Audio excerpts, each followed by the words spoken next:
জামাটা হয়ে গেছে, এই দেখছো সবাই, এই জামাটা হয়ে গেছে। এই নিচটা খালি বর্ডার দেবো, ব্যাস হয়ে যাবে।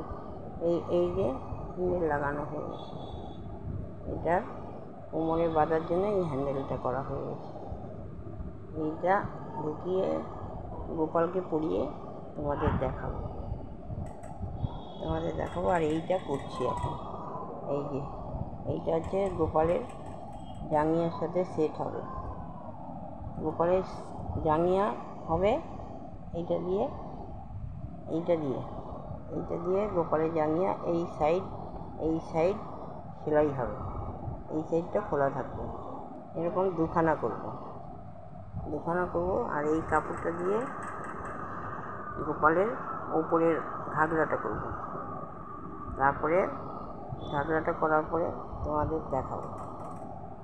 এইটা জাঙ্গিয়াটা সেলাই করছি এখন, এইভাবে সেলাই করছি।